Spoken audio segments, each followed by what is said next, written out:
Hello दोस्तों, आज हम लोग फिर उपस्थित हुए हैं और आज बोर्ड परीक्षा 2026 का जो पेपर हुआ है भौतिक विज्ञान का 346 DU, आज इसका पूरा पूरा सलूशन करने वाले हैं। और आप लोग देखिए कि इस पेपर में, भौतिक विज्ञान के पेपर में कितने प्रश्न सही हुए, ये कमेंट करके बताइए। और इसका सलूशन क्या है, सही उत्तर क्या है, इन सभी चीज़ों पर आज चर्चा होगी। और देखिए इसमें क्या था पहला प्रश्न। तो जैसा कि ऑप्शनल प्रश्न हमने यहाँ लिख रखा है, तो आइए देखते हैं क्या इसमें सही उत्तर होगा और किस प्रकार से होगा, विस्तृत व्याख्या सहित उसका हल किया जाएगा। तो एक समान विद्युत क्षेत्र में, देखिए पहला का खंड है और ये भौतिक विज्ञान 2026 पेपर है 346 DU, उसी का आज सलूशन कर रहे हैं। तो पहला के का में लिखा है, एक समान विद्युत क्षेत्र में रखे एक प्रोटॉन, एक इलेक्ट्रॉन तथा एक अल्फा कण पर क्रमशः F1, F2 तथा F3 बल आरोपित होता है। यानी तीन कण है, इलेक्ट्रॉन, प्रोटॉन और अल्फा कण, और इन पर लगने वाला जो बल है एक समान विद्युत क्षेत्र में F1, F2, F3 है। अब हमें बता रहा है इसमें सही संबंध क्या है। तो देखिए, जैसा कि हम जानते हैं जो वैद्युत बल होता है वो आवेश पर निर्भर करता है, और आवेश इलेक्ट्रॉन और प्रोटॉन पर बराबर होता है। परिमाण में इलेक्ट्रॉन पर आवेश और प्रोटॉन पर आवेश बिल्कुल बराबर होते हैं। और जो अल्फा कण है, अल्फा कण पर आवेश ये प्रोटॉन के आवेश का द्विगुना होता है। प्रोटॉन के आवेश का द्विगुना होता है अल्फा कण पर आवेश। तो निश्चित रूप से सबसे ज्यादा बल अल्फा कण पर लगेगा, और प्रोटॉन और इलेक्ट्रॉन पर लगने वाला बल बिल्कुल परिमाण में बराबर होगा और दिशा में विपरीत। तो इस प्रकार से यहां केवल परिमाण की बात की गई है कि बलों के परिमाण का जो संबंध है, क्या संबंध होगा। तो इसमें सबसे ज्यादा अल्फा कण पर लगने वाला बल यानी F3 सबसे बड़ा होगा और F1, F2 बराबर होगा। तो ऐसा संबंध कहीं नहीं दिख रहा है कि F2 सबसे बड़ा दिख रहा हो और F1, F2 बराबर हो। तो इसलिए यहाँ एक ऑप्शन है जो सटीक उत्तर हो सकता है, F1 बराबर F2, और ये बराबर नहीं है F3 की। F3 चूंकि इन दोनों से दो गुना है, इन दोनों बलों से दो गुना है, इसलिए बराबर नहीं है। तो इसमें राइट ऑप्शन सेकंड वाला होगा। पहला के काम है, सेकंड ऑप्शन राइट होगा। अब देखिए दूसरा क्या कह रहा है, एक विद्युत परिपथ में समांतर क्रम में जुड़े दो प्रतिरोध R तथा 2R में उत्पन्न ऊष्मीय ऊर्जा का अनुपात है। यहां दो प्रतिरोध है, एक R है और एक 2R है, और ये दोनों समांतर क्रम में जुड़े हैं। तो जैसा कि हम जानते हैं समांतर क्रम में जुड़े प्रतिरोधों के सिरों पर विभवांतर समान होता है, विभवांतर इनका समान हो जाएगा। और ऊष्मीय ऊर्जा जो होती है, ऊष्मीय ऊर्जा, अगर ऊष्मीय ऊर्जा को हम H से लिखे तो ये बराबर हो जाएगा V² बटा R इंटू T, इतना आएगा जूल में। और यहां V देखिए, V दोनों के सिरों पर विभवांतर समान होगा। समय को भी अगर फिक्स मान लिया जाए कि विद्युत परिपथ में समांतर क्रम में जुड़े हैं, ऊष्मीय ऊर्जा कितना उत्पन्न कर रहे हैं, उत्पन्न ऊष्मीय ऊर्जा का अनुपात, यानी प्रतिरोध पर अगर निर्भरता देखा जाए तो यह ऊष्मीय ऊर्जा प्रतिरोध के व्युत्क्रमानुपाती होती है। तो इसलिए अगर इनका संबंध बनाए H1 बटा H2 तो यह हो जाएगा R2 बटा R1। इस प्रकार से R2 का मान है 2R, R2 का मान है 2R और R1 का मान है R। तो यहाँ R से R कैंसिल कर देंगे तो ये 2/1 यानी 2:1 का अनुपात होगा। यहाँ 2:1 ऑप्शन कहाँ दिया हुआ है, ऑप्शन नंबर 2 में दिया है। ये सेकंड ऑप्शन इसका राइट आंसर होगा, इसमें दूसरा सही होगा। अब देखिए तीसरा गा, यानी पहला का गा खंड 1/μ0 इंटू एप्सिलॉन नॉट का मात्रक पूछ रहा है। तो 1/μ0 इंटू एप्सिलॉन नॉट का मात्रक बताना है। जैसा कि हम जानते हैं कि 1/√μ0 इंटू एप्सिलॉन नॉट ये C के बराबर होता है। 1/√μ0 इंटू एप्सिलॉन नॉट ये C के बराबर होता है, लेकिन यहाँ रूट नहीं लगा हुआ है तो इसका वर्ग कराएंगे। तो इसका अगर वर्ग कराया जाए तो यहां से हमको 1/μ0 इंटू एप्सिलॉन नॉट बराबर C² मिल जाएगा। और C है प्रकाश की चाल, और प्रकाश की चाल का मात्रक मीटर पर सेकंड, और उसका स्क्वायर करेंगे तो मीटर स्क्वायर पर सेकंड स्क्वायर। तो मीटर स्क्वायर पर सेकंड स्क्वायर, इसमें थर्ड ऑप्शन राइट होगा। मीटर स्क्वायर पर सेकंड स्क्वायर, ऑप्शन नंबर 3 इसका राइट आंसर होगा। फिर देखिए घाखंड में AC परिपथ में यदि धारा I बराबर 2 sin ωt और वोल्टेज दिया है 5 cos ωt वोल्ट, तब शक्ति क्षय होगा। हम जानते हैं शक्ति क्षय जो होता है, शक्ति क्षय, औसत शक्ति क्षय, ये VRMS into IRMS into cos phi, जहां ये तो अस्थाई शक्ति गुणांक कहलाता है। तो इस प्रकार से ये कलांतर पर निर्भर करता है। और हम जानते हैं साइन में दिया है, कॉस में दिया है। तो सबसे पहले दोनों को अगर सेम पैटर्न में लिखना है तो v को अगर सेम पैटर्न में लिखा जाए, देखिए i बराबर तो दिया है 2 sin ओमेगा t, और साइन के पदों में अगर v को प्रदर्शित करना है तो इसको हम लिख सकते हैं v बराबर, देखिए यहां से v बराबर 5 sin omega T plus 90 degree, 90 plus omega कहिए या ओमेगा टी प्लस 90 डिग्री, इस रूप में भी लिख सकते हैं 90 डिग्री प्लस ओमेगा टी, यानी साइन 90 प्लस थीटा ये कॉस थीटा के बराबर होता है। Sine 90 plus theta cos theta के बराबर होता है। तो इसको कॉस को साइन में पहले कन्वर्ट करना होगा, फिर यहाँ कलांतर चेक करना होगा। तो यहाँ देखिए कला है ओमेगा टी और यहाँ ओमेगा टी प्लस 90 डिग्री। तो इस प्रकार अगर देखा जाए दोनों के बीच, धारा और वोल्टेज के बीच कलांतर फाई का मान 90 डिग्री है। अब कलांतर फाई जब 90 डिग्री होता है तो यहाँ cos 90 का मान 0 हो जाता है। इस प्रकार शक्ति 6 जो होगा वो शून्य हो जाएगा।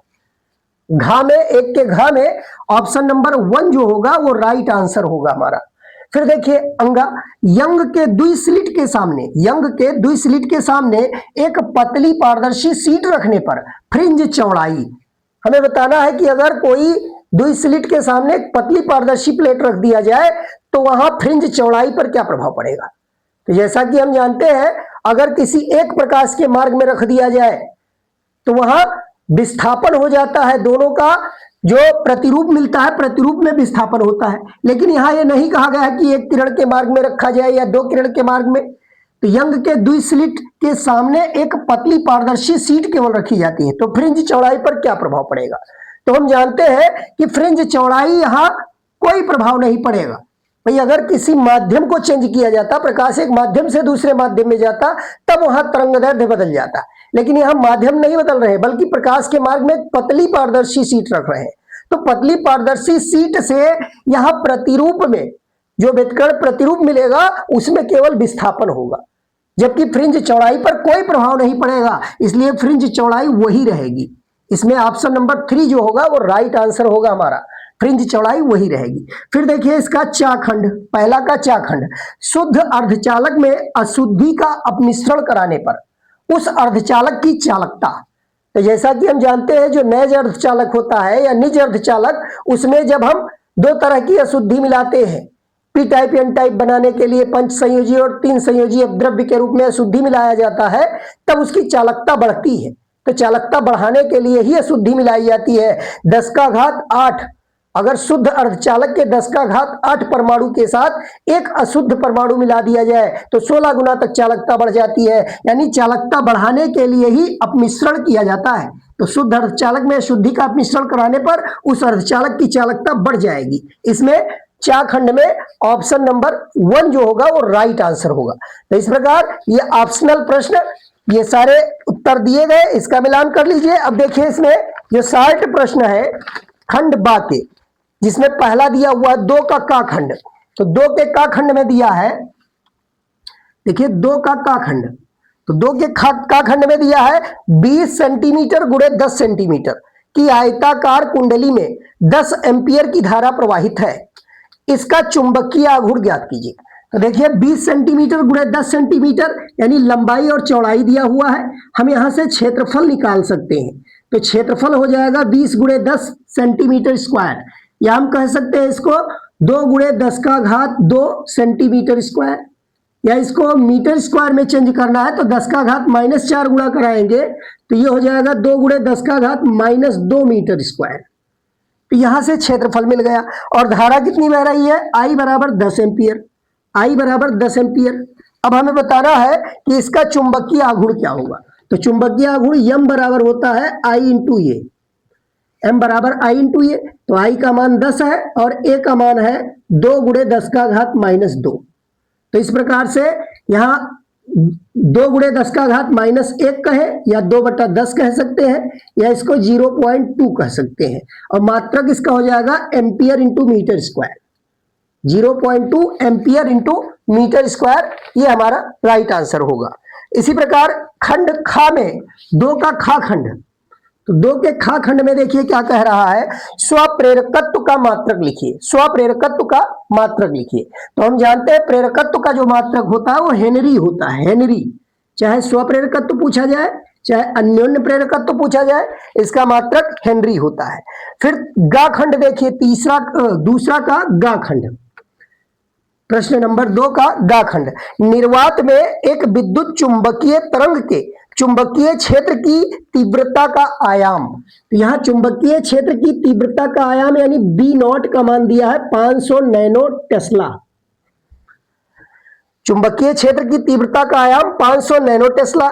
इसके विद्युत क्षेत्र की तीव्रता का आयाम क्या होगा, हमें विद्युत क्षेत्र की तीव्रता का आयाम बताना है।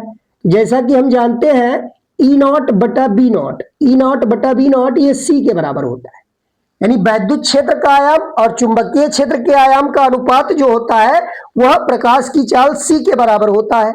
और इसमें चुंबकीय क्षेत्र की तीव्रता का आयाम मालूम है, प्रकाश की चाल भी ज्ञात है, और मैं निकालना क्या है इसमें विद्युत क्षेत्र की तीव्रता का आयाम। तो अब यहां से अगर देखा जाए तो सी और बी नॉट का केवल और केवल गुणा करने पर हमें ई नॉट प्राप्त हो जाएगा।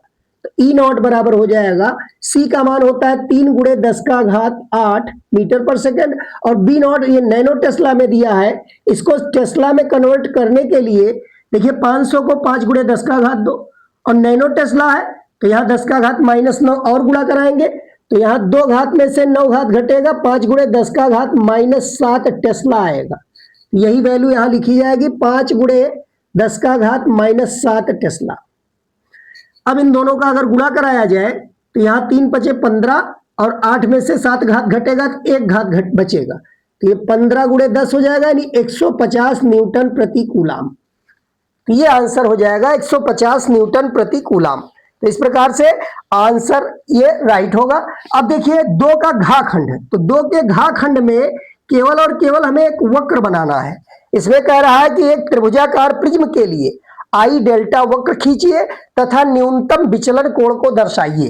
तो एक वक्र बताया जा चुका था इस तरीके से कि ये कुछ इस प्रकार से एक वक्र बनेगा, ये इस प्रकार से वक्र बनेगा और ये 30 के आगे से बढ़ेगा, 30 डिग्री 40 डिग्री इस तरीके से, और न्यूनतम यहां दिखा देंगे डेल्टा एम, यहां न्यूनतम ये हो जाएगा डेल्टा एम। तो इस पर हम डेल्टा को ले लेंगे और इस पर आई ले लिया जाएगा। आई डेल्टा वक्र कुछ इस तरीके से बनेगा और अल्पतम विचलन को हम यहां से दिखा सकते हैं। फिर कह रहा है अंगाखंड, 2 का अंगाखंड। हाइड्रोजन परमाणु की मूल स्तर की ऊर्जा -13.6 इलेक्ट्रॉन वोल्ट है। उस स्तर में इसके इलेक्ट्रॉन की गतिज ऊर्जा एवं स्थितिज ऊर्जा क्या होगी। 2 का अंगा, हाइड्रोजन परमाणु की मूल स्तर की ऊर्जा दिया है, हाइड्रोजन परमाणु की मूल स्तर की ऊर्जा दिया है -13.6 इलेक्ट्रॉन वोल्ट, ये दिया हुआ है। और पूछा क्या जा रहा है उस स्तर में इसके इलेक्ट्रॉन की गतिज ऊर्जा एवं स्थितिज ऊर्जा। तो जैसा कि हम जानते हैं कि कुल ऊर्जा जो होती है वो गतिज ऊर्जा के ऋणात्मक मान के बराबर और स्थितिज ऊर्जा की आधी होती है, इस तरीके से, यानी E बराबर माइनस के और ये बराबर U/2, और यहाँ E की वैल्यू दिया है और K और U पूछा जा रहा है। तो अब गतिज ऊर्जा अगर निकालना है तो गतिज ऊर्जा स्थितिज ऊर्जा, देखिए ये संबंध होता है कुल ऊर्जा गतिज ऊर्जा स्थितिज ऊर्जा में। हमें गतिज ऊर्जा निकालना है तो गतिज ऊर्जा K जो होगा वो -E के बराबर लिखा जा सकता है। ये माइनस में दिया है तो यहाँ ये प्लस में आ जाएगा, 13.6 इलेक्ट्रॉन वोल्ट, ये गतिज ऊर्जा हो जाएगा। गतिज ऊर्जा ऋणात्मक नहीं हो सकती। और स्थितिज ऊर्जा अगर निकालना है तो स्थितिज ऊर्जा और कुल ऊर्जा में संबंध यहां से निकाले तो U बराबर 2E, U बराबर 2E, और E का मान दिया है -13.6। तो यहाँ देखिए जो स्थितिज ऊर्जा होगी ऋणात्मक होगी और इसका डबल हो जाएगा, तो इसका अगर दुगना किया जाए तो ये 27.2 इलेक्ट्रॉन वोल्ट आएगा, 27.2 इलेक्ट्रॉन वोल्ट, इसका डबल करके निकाल सकते हैं। अब देखिए 2 का चा खंड, 2 का चा खंड, इसमें कह रहा है 1 ग्राम पदार्थ की तुल्य ऊर्जा ज्ञात कीजिए। तो 1 ग्राम पदार्थ की तुल्य ऊर्जा बताना है। 1 ग्राम दिया है पदार्थ और इसकी तुल्य ऊर्जा कितनी होगी। तो यहां से देखिए ग्राम को अगर किलोग्राम में बदले तो 1 × 10⁻³ किलोग्राम इसको लिख सकते हैं, और इसके तुल्य ऊर्जा बताना है तो आइंस्टीन का द्रव्यमान ऊर्जा तुल्यता संबंध लगाएंगे, E बराबर mc², और m का मान 1 × 10⁻³ हो जाएगा, और c का मान 3 × 10⁸, लेकिन स्क्वायर करेंगे तो 9 × 10⁻16 हो जाएगा। तो इस प्रकार सॉल्व करेंगे तो यहाँ ऊर्जा देखिए कितनी मिल जाएगी, 9 एकम 9 और 16 में से 3 घात घटाएंगे तो ये 13 घात बच जाएगा। 9 उड़े 10 का घात 13 जूल, ये हमारा राइट आंसर होगा। इतनी ऊर्जा 1 ग्राम द्रव्यमान के तुल्य होगी। अब देखिए प्रश्न संख्या 3 का का, तो 3 के का खंड में, 3 का का खंड देखिए क्या कह रहा है। तो ये तो सब बताया जा चुका है पिछले मॉडल पेपर में, या पिछले क्लास अगर पूरा का पूरा देखे होंगे तो इस पेपर में लगभग 95% प्रश्न ऐसे हैं जो पीछे बताए जा चुके हैं। तो उन्हीं में से खंड ये भी है। देखिए 3 का का में कह रहा है सिद्ध कीजिए किसी आवेशित संधारित्र के अंदर ऊर्जा घनत्व का मान 1/2 एप्सिलॉन नॉट ई स्क्वायर होता है। हमें ऊर्जा घनत्व U का डेरिवेशन करना है कि ये 1/2 एप्सिलॉन नॉट ई स्क्वायर के बराबर होता है, इसका डेरिवेशन करना है। तो बहुत ही आसान डेरिवेशन है और ये 2 नंबर प्रश्न में पूछा गया है। तो जैसा कि हम जानते हैं कोई वायु संधारित्र ले लिया जाए तो उस वायु संधारित्र में संचित ऊर्जा जो होती है 1/2 CV स्क्वायर के बराबर होती है। और हम जानते हैं वायु संधारित्र की धारिता A एप्सिलॉन नॉट बटा D लिख सकते हैं। और अगर संधारित्र के प्लेटों के बीच वैद्युत क्षेत्र E हो और दोनों प्लेटों के बीच की दूरी D हो तो यहां से हम लिख सकते हैं E बराबर V/D या B बराबर E इंटू D।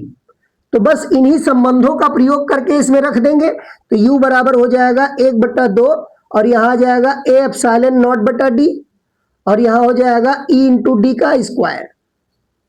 अब सॉल्व करेंगे, 1D से 1D कैंसिल हो जाएगा और बचेगा क्या, 1D बच जाएगा। D और A को साथ कर लीजिए तो यहां कुल मिलाकर सॉल्व करने पर आएगा 1/2 एप्सिलॉन नॉट ई स्क्वायर और साथ में इंटू A इंटू D, ये मिल जाएगा। इस AD से अगर हम U में भाग कर दे तो हमको ऊर्जा घनत्व तो स्मॉल u मिल जाएगा। स्मॉल U बराबर होता है कैपिटल U बटा A इंटू D और इसका मान आ जाएगा 1/2 एप्सिलॉन नॉट ई स्क्वायर। केवल और केवल इतना ही डेरिवेशन करना था और 2 नंबर प्रश्न ये पूरा दिया हुआ था और इसको बताया भी जा चुका है। फिर देखिए प्रश्न संख्या 3 का का खंड, 3 का खा खंड, ये का खंड हो चुका। इसमें कह रहा है एक 2 सेंटीमीटर त्रिज्या की वृत्ताकार कुंडली में 2 सेंटीमीटर त्रिज्या दिया है, एक त्रिज्या दिया है 2 सेंटीमीटर और उस त्रिज्या की कुंडली में 1 एम्पियर की धारा प्रवाहित हो रही है। धारा दिया है 1 एम्पियर, 1 एम्पियर की धारा प्रवाहित है। यदि कुंडली में 100 फेरे हो तो, कुंडली में फेरे कितने हैं, 100 फेरे हैं टोटल। यदि कुंडली में 100 फेरे हो तो कुंडली के केंद्र पर उत्पन्न चुंबकीय क्षेत्र की तीव्रता ज्ञात कीजिए। तो जैसा कि हम जानते हैं कुंडली के केंद्र पर उत्पन्न चुंबकीय क्षेत्र की तीव्रता के लिए सूत्र होगा μ0 Ni बटा 2R। अब त्रिज्या अगर A से लिया गया है तो 2A लिखेंगे, यहां त्रिज्या हमने R से लिख रखा है इसलिए बटा 2R फार्मूला लिखा जाएगा और n फेरों की संख्या है। अब इसी में सारा मान रख के सॉल्व करना है, केवल सॉल्व कर लीजिए, आंसर अपने आप मिल जाएगा और चुंबकीय क्षेत्र निकल आएगा। और जैसा कि हम जानते हैं μ0 का मान होता है 4 पाई इंटू 10⁻⁻7 और n का मान दिया है 100 यानी 10 का घात 2 लिख सकते हैं और I का मान है 1 एम्पियर, I का मान 1 एम्पियर दिया हुआ है और साथ में बटा 2R, R का मान सेंटीमीटर में है, इसको मीटर में बदल कर रखेंगे तो ये 2 गुणे 10 का घात -2 हो जाएगा। इसको मीटर में बदलेंगे तो 2 गुणे 10 का घात -2। अब इनको सॉल्व करना है तो देखिए 2 दूनी 4 और इस 4 से 4 को काट देंगे और अंत में क्या बचेगा, B बराबर, यहाँ पाई बच रहा है, पाई का मान होता है 3.14, पाई का मान 3.14 और 10 की घात -2 ऊपर जाएगी तो +2 हो जाएगी और 2 2 4 घात प्लस में 7 घात माइनस में, तो यहां से हमें मिल जाएगा 10 का घात -3 और B है चुंबकीय क्षेत्र तो इसको टेस्ला में लिख सकते हैं। 3.14 10 का घात -3 टेस्ला, ये इसका राइट आंसर होगा और ये 2 नंबर का प्रश्न यहाँ पूरा हो रहा है।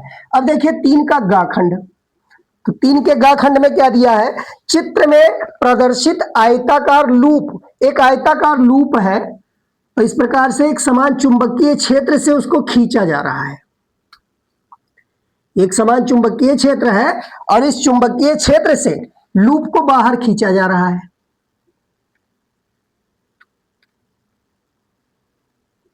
बाह्य बल F लगाकर इसको बाहर खींच रहे हैं। इसकी लंबाई दिया है L1 और चौड़ाई दिया है L2,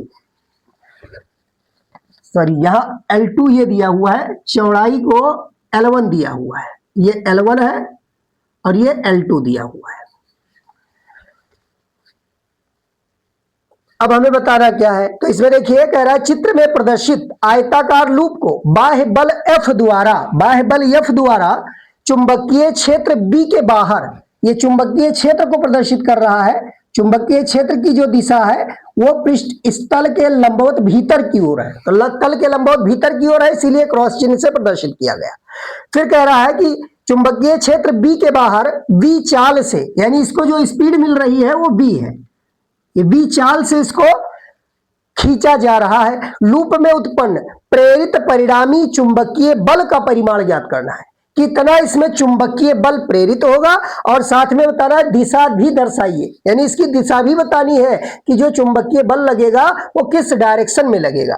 तो यह कि आयताकार लूप है, और हम जानते हैं जब कोई चालक को एक समान चुंबकीय क्षेत्र में अगर खींचा जाए तो उसके चुंबकीय फ्लक्स में परिवर्तन होता है, और चुंबकीय फ्लक्स में परिवर्तन होने से उसमें धारा प्रेरित होती है, और धारा प्रेरित हो जाएगी तो उस पर एक बल भी आरोपित होगा, कहीं ना कहीं चुंबकीय बल आरोपित होगा, और वो चुंबकीय बल जो आरोपित होगा वह सदैव उस कारण का विरोध करेगा जिसके कारण वो उत्पन्न हुआ है। यानी प्रेरित धारा या प्रेरित विद्युत वाहक बल या जो भी चीजें हैं, प्रेरित जो बल कह रहा है चुंबकीय बल, वो भी उस कारण का विरोध करेगा, यानी लेंज के नियम का पालन करेगा। तो यहां से बल को निकालना है, तो बल कैसे निकालेंगे, तो हम पीछे पढ़ चुके हैं कि अगर कोई चालक है और उसको एक समान चुंबकीय क्षेत्र में चलाया जाए तो उसके सिरे पर प्रेरित विद्युत वाहक बल E बराबर BVL, अगर लंबवत चला रहे हैं तो ये BVL लिखा जा सकता है। तो एक समान चुंबकीय क्षेत्र में देखिए लंबवत चलाया जाएगा तो इतना विद्युत वाहक बल प्रेरित होगा, या प्रेरित विभवांतर का ये फार्मूला पढ़ चुके हैं। और अगर इतना विभवांतर प्रेरित हो रहा है तो धारा कितनी उत्पन्न होगी, तो यहां देखिए जो लूप लिया गया वो आयताकार लिया गया, और लूप आयताकार अगर लिया गया तो इसमें देखिए जो लंबाई L2 वाला खंड है ये बल की दिशा में चल रहा है, बल की दिशा में चल रहा है। चुंबकीय क्षेत्र के तो लंबवत है, लेकिन बल की दिशा में यानी गति की दिशा है, B की दिशा में है, तो इसलिए इसमें तो कोई धारा प्रेरित नहीं होगी, ये उसी डायरेक्शन में गति की दिशा में ये लंबाई है चालक की, तो इस पर कोई धारा इसमें प्रेरित नहीं होगी। लेकिन ये L1 वाला खंड जो होगा यह गति की दिशा के लंबवत है और साथ साथ चुंबकीय क्षेत्र की दिशा के भी लंबवत है, इसलिए इसमें धारा प्रेरित होगी और इस पर बल भी आरोपित होगा। तो ये लंबवत वाला जो भाग होगा इसी में धारा प्रेरित होगी। जो यहाँ L1 खंड दिया है, L1 मतलब ये लंबाई चौड़ाई इसकी, यह खंड ये लंबवत गति होने के कारण चुंबकीय क्षेत्र की भी लंबवत है और गति की दिशा के भी लंबवत है, इस कारण से इसके सिरे पर विभवांतर प्रेरित हो जाएगा, इन दोनों के सिरे पर या विद्युत वाहक बल प्रेरित होगा जिसका मान E बराबर DB, और यहां से हम L1 कह सकते हैं, L1 लंबाई में इसमें शून्य होगा, इसमें कोई विद्युत वाहक बल प्रेरित नहीं होगा। जो L2 खंड है इसका उसमें विद्युत वाहक बल प्रेरित नहीं होगा, शून्य होगा, केवल और केवल L1 खंड में ही प्रेरित होगा। तो इस कारण से यहां E बराबर तो हो जाएगा BVL1। अब अगर धारा निकाला जाए कितनी धारा इसमें प्रेरित हुई, तो जैसा कि हम जानते हैं अगर इसका प्रतिरोध R है, इस तार के खंड का प्रतिरोध R है, तो प्रेरित धारा ये E/R लिख सकते हैं, E/R, या इसको कह सकते हैं E का मान चूंकि निकाला जा चुका BVL1/R, ये हो जाएगी प्रेरित धारा, और प्रेरित धारा मिल गई। अब हमें बल बताना है, तो बल का सूत्र क्या पढ़ चुके हैं, तो बल का सूत्र अगर कोई धारावाही चालक है एक समान चुंबकीय क्षेत्र में गतिमान है तो उस पर लगने वाला जो वैद्युत बल होता है वो IBL sin थीटा होता है, IBL sin थीटा, या इसको लिख सकते हैं IL क्रॉस B, तो IL क्रॉस B लिखिए या IBL sin थीटा। अब चूंकि लंबाई L1 पर बल आरोपित होगा इसलिए यहां लंबाई L1 लिख देंगे। I का मान ऊपर निकाल चुके हैं, रख दीजिए, सॉल्व कर लीजिए। और थीटा का मान, तो देखिए जो चालक है ये गति की दिशा के लंबवत, इधर जिधर गति करा रहे हैं उसकी दिशा के लंबवत ये लंबाई है चालक की, तो थीटा का मान हो जाएगा 90 डिग्री, तो इसमें थीटा का मान 90 डिग्री रख देंगे। और आई का मान यहां निकाल चुके हैं, ये वैल्यू यूज कर लेंगे, तो एफ कितना होगा, तो एफ बराबर देखिए ये हो जाएगा BVL1/R, ये हो जाएगा आई की वैल्यू, और साथ में यहां BL1 एक और मिल रहा है, BL1 और साइन 90 का मान होता है 1, तो ये मान 1 हो जाएगा और BL1 गुणा होके B1 B square L1 square हो जाएगा। तो जो बल होगा इस पर, चुंबकीय बल जो प्रेरित होगा वो हो जाएगा B square L1 square into V बटा R। साइन 90 का मान 1 होगा, इतना बल इसमें चुंबकीय बल इतना प्रेरित होगा। तो यही सूत्र निकालना था हमको, लूप में उत्पन्न प्रेरित परिणामी चुंबकीय बल का परिमाण। तो चुंबकीय बल का परिमाण ये हो जाएगा और साथ में कह रहा है दिशा भी दर्शाइए, तो दिशा किधर होगी, तो दिशा सदैव उस कारण का विरोध करेगी जिसके कारण ये बल उत्पन्न हो रहा है। तो गति हो रही है बाहर की ओर, यानी चुंबकीय क्षेत्र से बाहर खींचा जा रहा है, तो जो चुंबकीय बल आरोपित होगा वो इन खंड पर जो चालक होगी, इस खंड पर गति के ठीक अपोजिट डायरेक्शन में, ये डायरेक्शन गति के ठीक अपोजिट दिशा में चुंबकीय बल मैग्नेटिक फोर्स इसमें प्रेरित होगा। तो ये हो जाएगी दिशा, इस प्रकार से दर्शानी थी और परिमाण ये हमको निकालना था, B square L1 square B बटा R, यही फार्मूला हमें प्राप्त हो जाएगा। अब देखिए घाखंड, 3 का घाखंड, इसमें क्या उत्तर देना था, तो 3 के घाखंड में प्रश्न दिया है अर्ध तरंग दिष्टकारी की भांति पीएन संधि डायोड के उपयोग की कार्यविधि समझाइए। तो पीएन संधि डायोड अर्ध तरंग दिष्टकारी के रूप में कैसे प्रयुक्त किया जाता है, तो उसके लिए एक परिपथ बताया गया था कि कुछ इस प्रकार से एक परिपथ जोड़ते हैं, एक ट्रांसफार्मर लगा होता है और इस ट्रांसफार्मर में ये 2 टर्मिनल ले लेते हैं, बीच में यहां देखिए क्षैतिज रेखाएं खींच देते हैं, ट्रांसफार्मर का सिंबल बताया जा चुका है, और यहां साथ में एक पीएन संधि डायोड लगाते हैं, पीएन संधि डायोड एक प्रयुक्त करते हैं इस प्रकार से, और यहां लोड रेजिस्टेंस दे देते हैं।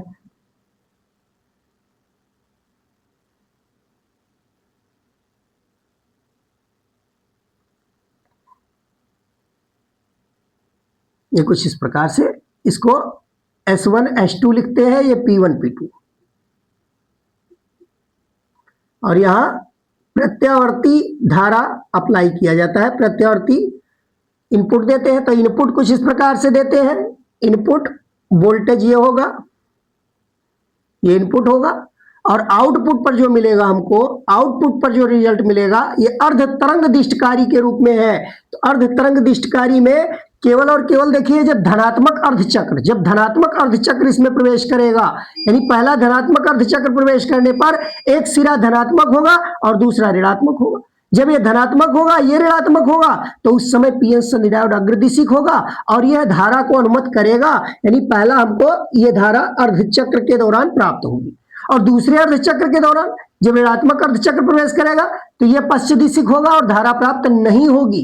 फिर इस तरीके से तीसरा अर्धचक्र जब धनात्मक प्रवेश करेगा फिर धारा मिलेगी, फिर चौथा अर्धचक्र ऋणात्मक होगा, धारा नहीं मिलेगी। तो इस तरीके से हमको पल्सेस के रूप में धारा प्राप्त होगी, इसमें पल्सेस के रूप में धारा ये प्राप्त होगी, निर्गत वोल्टता ये होगी और निवेशी वोल्टता ये होगी। तो यही चीजें यहां वर्णन करना था, कार्यविधि दिखाना था, इनपुट आउटपुट किस प्रकार से इसमें वोल्टेज अप्लाई किया जाता है, कार्यविधि इसकी समझानी थी कि पहले धनात्मक अर्धचक्र के दौरान यह अग्रदिशिक होगा और लोड रेजिस्टेंस जो है लगाया गया, इस पर हमें वोल्टेज प्राप्त हो जाएगा, और दूसरे अर्धचक्र के दौरान जब ऋणात्मक होता है तो ये पश्चदिशिक होता है, फिर यहाँ लोड पर हमको वोल्टेज प्राप्त नहीं होता। फिर देखिए इस प्रकार ये खंड तीसरा वाला कंप्लीट हो गया। अब चौथे का हमें का खंड बताना है। अब ये देखते हैं 4 का खंड। तो 4 के का खंड में दिया है श्रांति काल क्या है, श्रांति काल क्या है। तो जैसा कि हम जानते हैं कि जो मुक्त इलेक्ट्रॉन होते हैं वह धातुओं में गतिमान अवस्था में होते हैं और उनके 2 लगातार टक्कर में जितना औसत समय लगता है उसी समय को श्रांति काल कहा जाता है। 2 क्रमागत टक्करों के बीच लगा औसत समय श्रांति काल कहलाता है। और इसमें कह रहा है अपवाह वेग तथा श्रांति काल में संबंध का समीकरण निकालिए। तो अपवाह वेग और श्रांति काल में संबंध का एक समीकरण, ये डेरिवेशन करना है। VD बराबर एक फार्मूला निकाला गया था EV बटा ML इंटू टाउ, ये इसका संबंध निकालना है। या इसी को B बाई एल को हम कैपिटल E के रूप में भी लिख सकते हैं, तो इसको E इंटू कैपिटल E बटा M इंटू टाउ इस रूप में भी दिखा सकते हैं। तो इसी का निगमन करना था, यानी एक डेरिवेशन बताया गया था वैद्युत धारा और अपवाह वेग में संबंध, उसी का ये मध्य भाग है, उसी का मध्य भाग है, उसी में बीच में प्राप्त हुआ है। जैसा कि हम जानते हैं चालक जो होते हैं उसमें मुक्त इलेक्ट्रॉन गतिमान अवस्था में होते हैं, अपवाह वेग से गतिमान रहते हैं, तो उसी में एक मुक्त इलेक्ट्रॉन पर लगने वाले बल को निकाला गया और फिर उसके त्वरण को ज्ञात किया गया। उसी से संबंधित डेरिवेशन करके इस फार्मूले को यहीं तक हमें बताना था, BD बराबर ई बटा एम टाउ, या यहां से कह सकते हैं ये शांतिकाल है और ये अपवाह वेग है, तो इसी संबंध को हमें निकालना था इसमें। तो इसको देख सकते हैं पिछले क्लास में। फिर आइए देखते हैं 4 का खा खंड। तो 4 के खा खंड में एक न्यूमेरिकल दिया हुआ है कि एक LCR परिपथ में कुंडली का प्रेरकीय प्रतिघात, प्रेरकीय प्रतिघात मतलब हम कह सकते हैं एक्सियल, प्रेरकीय प्रतिघात एक्सियल दिया है 400 ओम, ये 400 ओम दिया है। और फिर कह रहा है संधारित्र का धारकीय प्रतिघात यानी XC, XC दिया हुआ है 100 ओम, एवं प्रतिरोध R का मान दिया है 400 ओम, ये 400 ओम दिया है। परिपथ का शक्ति गुणांक ज्ञात कीजिए, शक्ति गुणांक बताना है। तो जैसा कि जानते हैं शक्ति गुणांक के लिए हमें प्रतिबाधा Z निकालनी पड़ेगी। LCR परिपथ की प्रतिबाधा का फार्मूला है √R² plus axial difference XC का होल स्क्वायर। तो इसमें एक्सियल बड़ा है इसलिए माइनस लगा सकते हैं। तो यहां से प्रतिबाधा पहले निकाल दीजिए, R की वैल्यू, तो ये 4 × 10⁻² का स्क्वायर लिख सकते हैं 400 को, और एक्सियल माइनस XC करेंगे तो 400 में से 100 घटाएंगे 300 का स्क्वायर, यानी 3 × 10⁻² का स्क्वायर लिख सकते हैं। और इसको सॉल्व किया जाए तो यहां से देखिए क्या मिलेगा, ये हो जाएगा 16 × 10⁻4 और ये 9 × 10⁻4 जोड़ेंगे तो 25 × 10⁻4 मिल जाएगा। या एलसीएम लेंगे तो 5 × 10⁻2 या इसको 500 कह सकते हैं, 500 ओम। तो ये प्रतिबाधा आ गई 500 ओम। हमें बता रहा है शक्ति गुणांक, तो शक्ति गुणांक cos फाई जो होता है LCR परिपथ के लिए ये R/Z के बराबर होता है, और R का मान इसमें दिया है 400 और Z आया है 500। तो इसी को हम सॉल्व करें तो 0 0 कैंसिल हो जाएगा, 4/5 या इसको 0.8 लिख सकते हैं। ये cos फाई, ये शक्ति गुणांक का मान यही निकालना था, और यह प्रश्न 3 अंकों में है, इतना चीज 3 अंक में है। फिर देखिए गाखंड, 4 का गाखंड। तो 4 के गाखंड में दिया है पूर्ण आंतरिक परावर्तन की व्याख्या कीजिए। तो पूर्ण आंतरिक परावर्तन बताया गया था कि जब कोई प्रकाश किरण सघन माध्यम से विरल माध्यम में आपतित हो रही हो और आपतन कोण क्रांतिक कोण से अधिक हो, तो क्रांतिक कोण से अधिक आपतन कोण पर जब प्रकाश किरण आपतित कराई जाती है सघन माध्यम से विरल माध्यम में, तब वह प्रकाश किरण उस विरल माध्यम में नहीं जाती बल्कि अपने ही माध्यम में वापस लौट जाती है। इस घटना को ही पूर्ण आंतरिक परावर्तन कहा गया था। तो पूर्ण आंतरिक परावर्तन की व्याख्या करनी है। फिर कह रहा है तथा प्रकाशिक तंतु की कार्य विधि पर प्रकाश डालिए। तो प्रकाशिक तंतु क्या बताया गया था? तो प्रकाशिक तंतु एक ऐसी युक्ति है कि जिसके माध्यम से बिना ऊर्जा क्षय किए प्रकाश सिग्नल को एक स्थान से दूसरे स्थान तक ले जाया जाता है। तो प्रकाशिक तंतु एक ऐसी युक्ति है कि जिसके द्वारा बिना ऊर्जा क्षय के प्रकाश को एक स्थान से दूसरे स्थान तक पहुंचाया जा सकता है। इसमें क्वार्ट्ज की एक पाइप लगी होती है, क्वार्ट्ज की एक पाइप होती है, एक पतली पाइप होती है जिसका अपवर्तनांक 1.7 होता है, और उसके ऊपर लेपित किया जाता है 1.5 अपवर्तनांक का पदार्थ लेपित रहता है। तो उस लेपित भाग को अधिपट्टन कहते हैं, और जो भीतरी भाग होता है उसको क्रोड कहते हैं। तो जब प्रकाश इसके भीतर हम डालते हैं तो वहां पूर्ण आंतरिक परावर्तन होता रहता है पृष्ठ पर। जैसे ही प्रकाश उस पाइप में जाता है, पूर्ण आंतरिक परावर्तन के कारण बिना ऊर्जा क्षय के वो एक सिरे से दूसरे सिरे तक पहुंच जाता है। तो यही घटना प्रकाशिक तंतु की, इसी की व्याख्या करनी थी। फिर आइए देखते हैं प्रश्न संख्या 4 का घा। तो 4 का घा खंड में क्या करना था हमें? तो 4 के घा में कह रहा एक फोटॉन की ऊर्जा 10 इलेक्ट्रॉन वोल्ट है। एक फोटॉन है जिसकी ऊर्जा दिया है 10 इलेक्ट्रॉन वोल्ट। फोटॉन की ऊर्जा है 10 इलेक्ट्रॉन वोल्ट। और ज्ञात क्या करना है इसमें, ज्ञात कीजिए फोटॉन की गतिज ऊर्जा।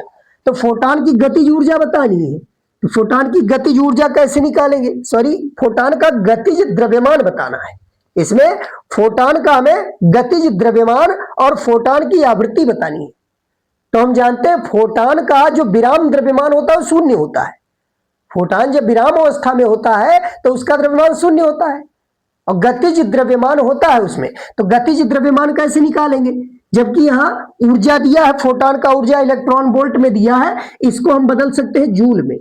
तो जूल में बदला जाए तो 1.6 से गुणा करेंगे और ये जूल में कन्वर्ट हो जाएगा। तो इस प्रकार ये आ जाएगा ई की वैल्यू 16 × 10⁻19 जूल, इतना जूल है। और हमें गतिज द्रव्यमान बताना है तो हम आइंस्टीन का द्रव्यमान ऊर्जा तुल्यता संबंध E = mc² ले सकते हैं। और इससे m अगर निकाला जाए तो m बराबर हो जाएगा E/c²। E का मान है 16 × 10⁻19 और नीचे c² करेंगे तो 3 × 3 = 9 10⁻16। अब इसको सॉल्व कर लीजिए। तो सॉल्व करने पर देखिए क्या मिलेगा, इसको भाग कर देंगे, 9 × 9 7 आएगा, 70 हो जाएगा, 9 × 7 63, फिर 7 बचेगा, फिर 70 हो जाएगा, 9 × 7 63, 7 7 7 यही आगे आएगा। और 10 की घात इसको ऊपर ले जाएंगे तो 19 6 25 और 10 35, 10 की घात माइनस में 35 हो जाएगा जूल।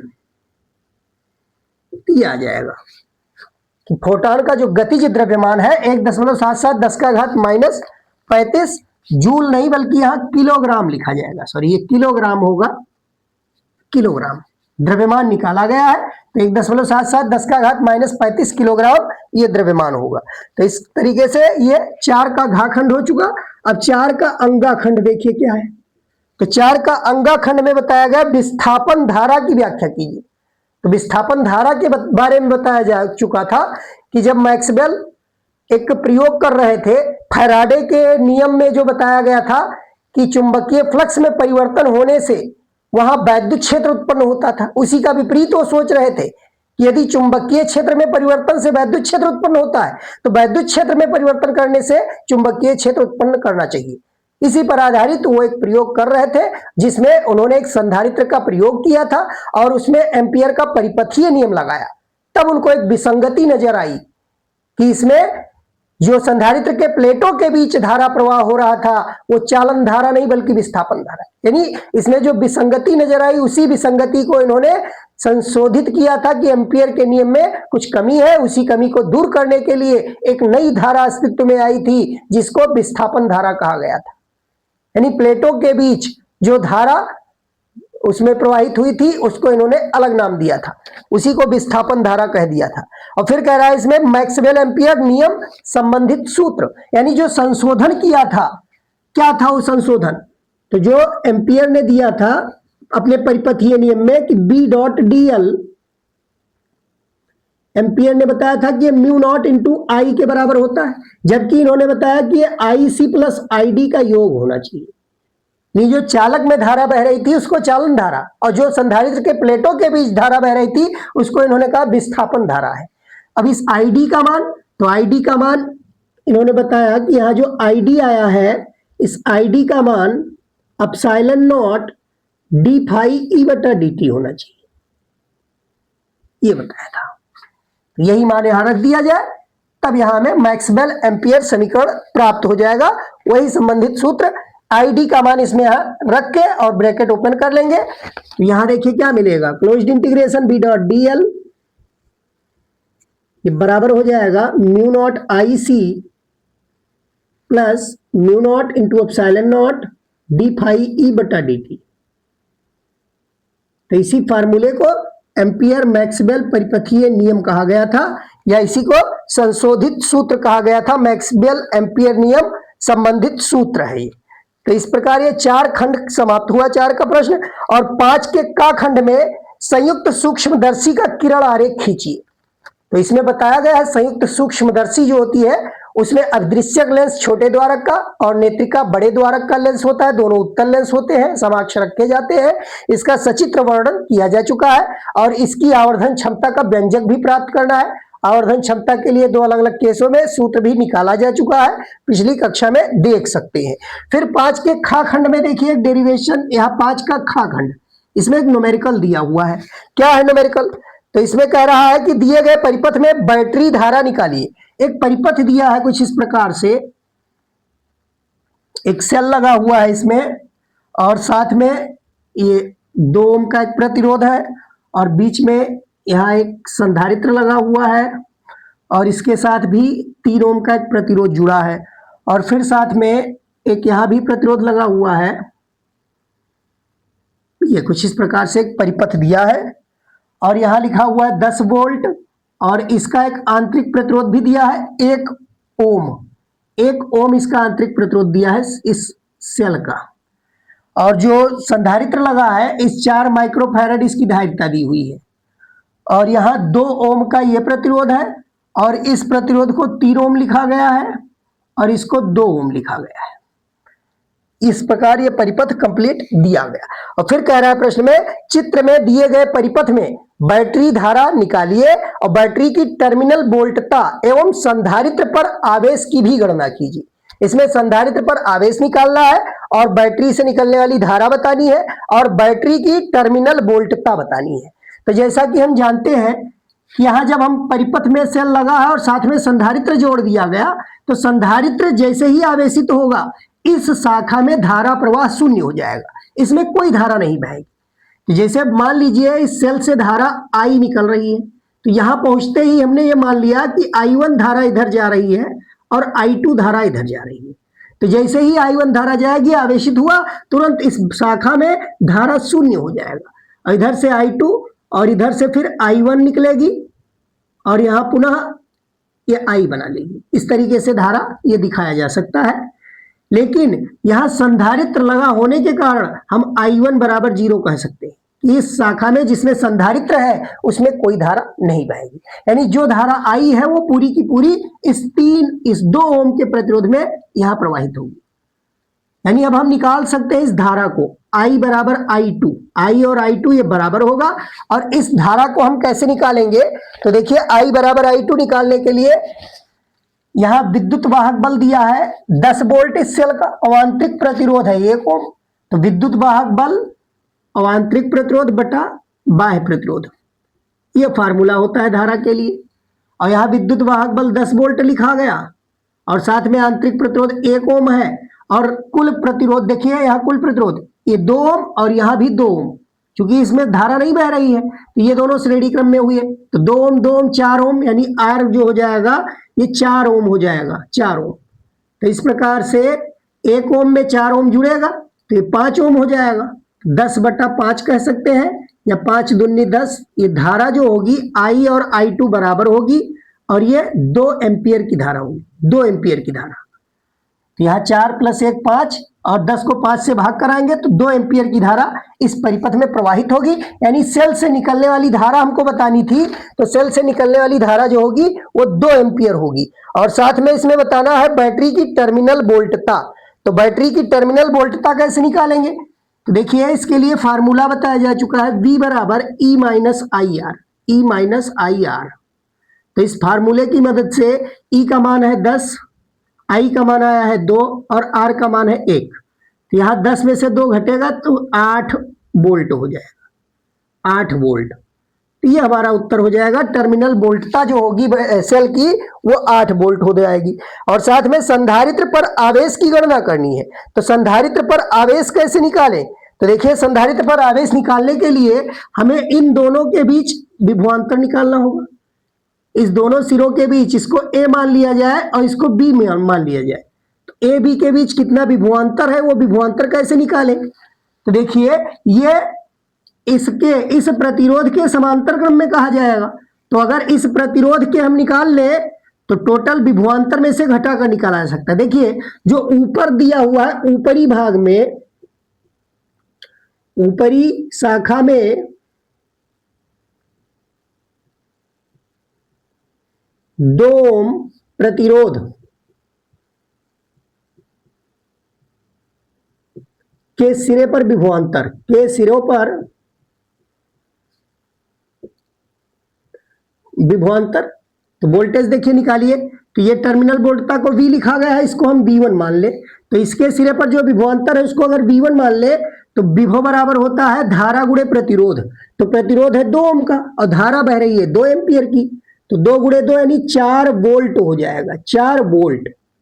तो इस 2 ओम प्रतिरोध के सिरे पर वोल्टता हो जाएगी 4 वोल्ट। अब टोटल 10 वोल्ट यहां टर्मिनल विभवांतर है और 4 वोल्ट अगर यहां वोल्टता है तो यहां देखिए टर्मिनल वोल्टता 8 आया है, टोटल 8 आया है। तो ए बी के बीच कितना होगा, तो ए बी के बीच यानी ए बी के सिरों के बीच जो विभवांतर होगा उसको हम लिख सकते हैं 8 माइनस 4, 8 माइनस 4, तो ये आ जाएगा 4 वोल्ट।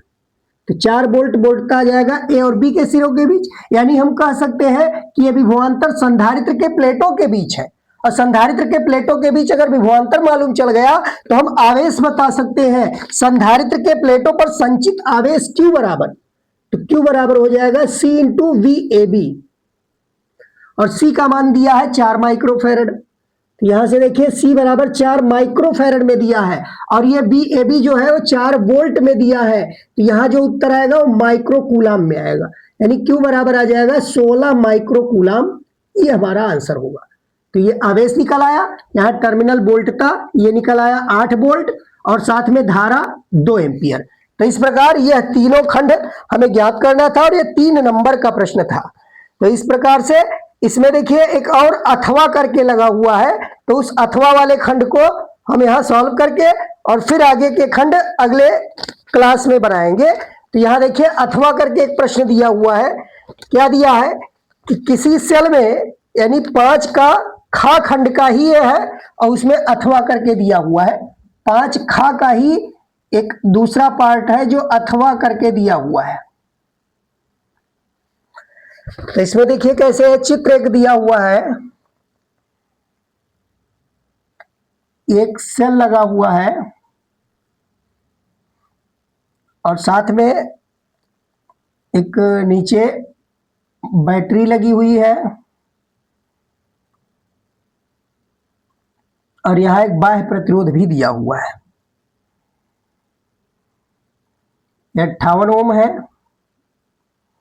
और ये 100 वोल्ट की एक बैटरी है, 100 वोल्ट, 100 वोल्ट की बैटरी है, ये प्लस टर्मिनल माइनस टर्मिनल है, ये प्लस है ये माइनस, और इस सेल को C लिखा गया है और इस सेल का जो विभवांतर है वो 20 वोल्ट है, 20 वोल्ट, और साथ में इसका आंतरिक प्रतिरोध भी दिया हुआ है, इस सेल का आंतरिक प्रतिरोध 2 ओम दिया हुआ है, 2 ओम ये दिया हुआ है।